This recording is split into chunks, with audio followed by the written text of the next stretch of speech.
¿Recuerdas cuando la vida era más simple y los niños podían hacer cosas que hoy parecerían una locura? Si creciste en los 80, seguro te acuerdas de recorrer la ciudad en bicicleta sin casco o jugar en la calle hasta la medianoche. Pero había otras cosas más graves que las hacíamos y nadie decía nada. Pero, ¿qué pasó con todo eso? ¿Por qué muchas de esas costumbres hoy serían impensables, incluso ilegales?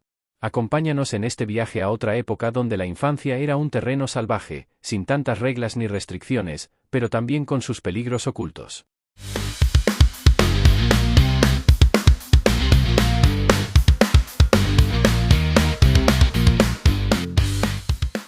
Era un sábado cualquiera de 1994.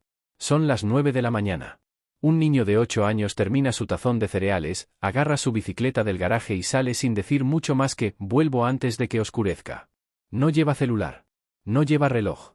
Sus padres no saben exactamente dónde estará. Y todos están completamente tranquilos con eso. Ahora imagina esa misma escena hoy. Un niño de 8 años montando solo en bici por el barrio, sin supervisión, sin GPS, sin forma de contactarlo. Lo más probable es que alguien llame a servicios sociales antes del mediodía. ¿Qué pasó entre esos dos mundos? ¿Qué cambió tan profundamente que algo que era totalmente normal se convirtió en impensable? La respuesta no es lo que crees. No fue Internet. No fueron los videojuegos. No fue siquiera la tecnología. Fue algo mucho más silencioso, mucho más profundo. Y ocurrió sin que nadie se diera cuenta hasta que ya era demasiado tarde. La mayoría de la gente te dirá que los niños de los 90 eran más libres porque los tiempos eran más seguros. Pero eso es falso. Estadísticamente, Estados Unidos en los años 90 tenía tasas de criminalidad más altas que ahora. Los secuestros por extraños, ese miedo que hoy paraliza a tantos padres, eran igual de raros entonces que ahora. En términos reales, el mundo no era más seguro. Pero se sentía así. Y esa sensación lo cambió todo. Porque lo que realmente desapareció no fue la seguridad. Fue la confianza colectiva. En los 90, todavía existía algo que hoy suena casi utópico, la idea de que tu barrio era una red. Que los vecinos se conocían. Que si un niño estaba solo en la calle, no era una señal de peligro, sino de infancia. Los adultos no vigilaban a los niños constantemente, pero todos los adultos eran, de alguna forma, responsables de todos los niños. Si te caías de la bici frente a la casa del señor Martínez, él salía con una curita. Si rompías una ventana jugando béisbol, la señora Thompson te llevaba de vuelta a tu casa para que asumieras la consecuencia. No era tu mamá quien te cuidaba todo el tiempo. Era el barrio entero. Esa estructura invisible se sostenía sobre algo muy simple, tiempo compartido. Los padres de los 90 también trabajaban, pero las jornadas laborales aún no se habían expandido hasta devorar la vida entera. No existía la expectativa de estar siempre disponible. No había correos a las 11 de la noche. No había cultura del lado hustle, del optimizar cada minuto, de convertir la productividad en identidad. Eso significaba que los adultos tenían más presencia física en sus propios barrios. Había alguien en casa. Había alguien podando el jardín a las 5 de la tarde. Había alguien sentado en el porche. Esa presencia pasiva creaba seguridad sin control. Los niños no necesitaban supervisión constante porque el entorno mismo supervisaba. Pero todo eso comenzó a desmoronarse a finales de los 90 y principios de los 2000. Y no fue por un solo evento. Fue una cascada. Primero llegó el ciclo de noticias de 24 horas. CNN, Fox, MSNBC compitiendo por atención constante. Y nada captura la atención como el miedo. Casos aislados de crímenes contra niños, que siempre habían existido, ahora se volvían nacionales. Se repetían una y otra vez. Amber Alerts. Especiales de televisión. Rostros de niños desaparecidos en cartones de leche, en vallas publicitarias, en cada pantalla. La percepción del peligro explotó aunque el peligro real no había cambiado. Los padres comenzaron a sentir que dejar salir a sus hijos era un riesgo inaceptable. No por datos. Por saturación emocional. Luego vino la cultura de la competencia parental. En los 90, ser buen padre significaba que tus hijos estuvieran sanos, educados y felices. Para el año 2005, ser buen padre significaba maximizar el potencial de tus hijos. Clases extracurriculares. Deportes organizados. Tutorías. Preparación para la universidad desde primaria. El juego libre, ese tiempo sin estructura donde los niños inventaban sus propias reglas, empezó a verse como tiempo perdido. ¿Por qué dejarías que tu hijo solo ande en bici, cuando podría estar en una clase de mandarín o entrenando fútbol con un coach certificado? La libertad infantil no desapareció porque fuera peligrosa. Desapareció porque dejó de ser productiva. Y junto con eso, algo aún más insidioso, la llegada de la parentalidad como performance pública. Redes sociales. Foros de crianza. Grupos de Facebook donde madres juzgan cada decisión de otras madres. De repente, cómo crías a tus hijos ya no es solo tu problema.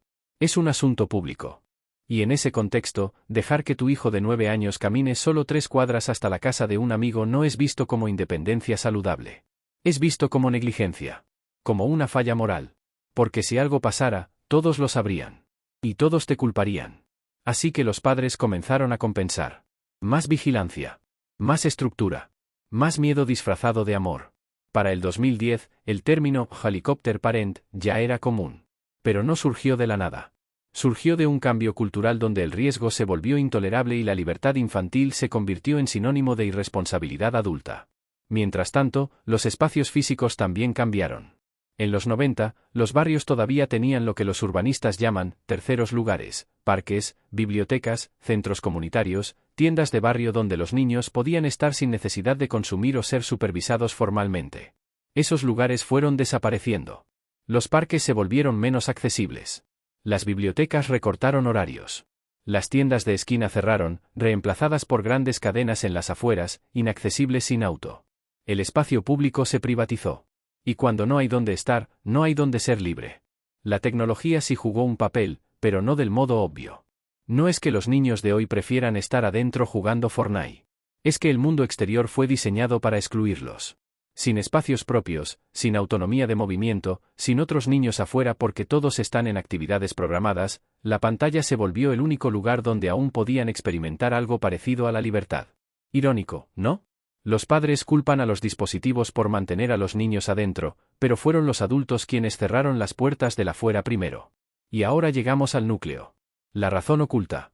La que nadie quiere admitir porque implica mirarnos al espejo.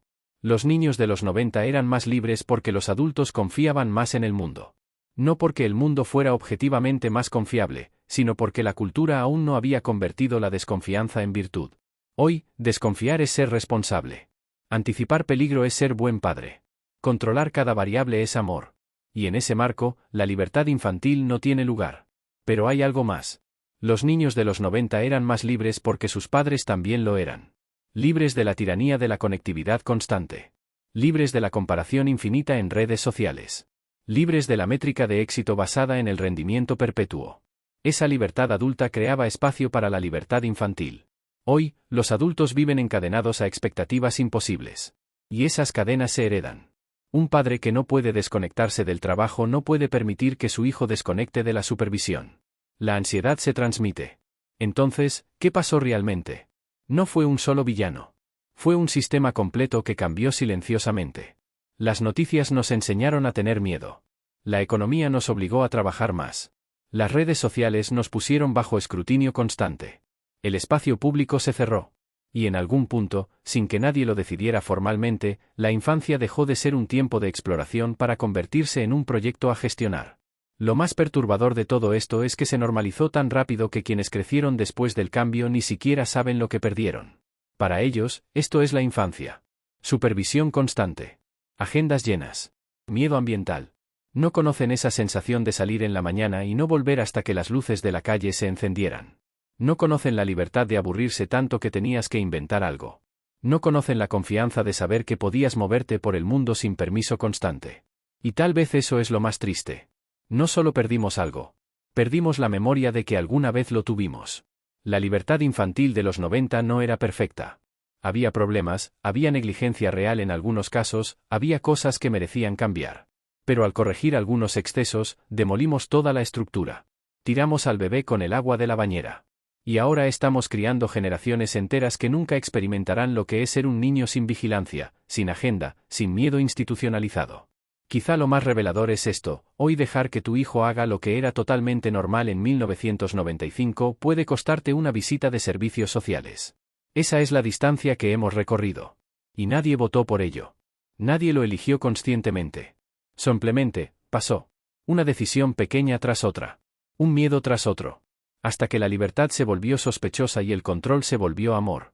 La pregunta que nadie quiere hacer es, ¿qué estamos criando realmente? ¿Niños más seguros?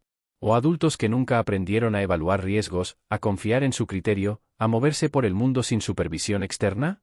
Porque esas habilidades no aparecen mágicamente a los 18 años. Se desarrollan en la infancia. O no se desarrollan nunca.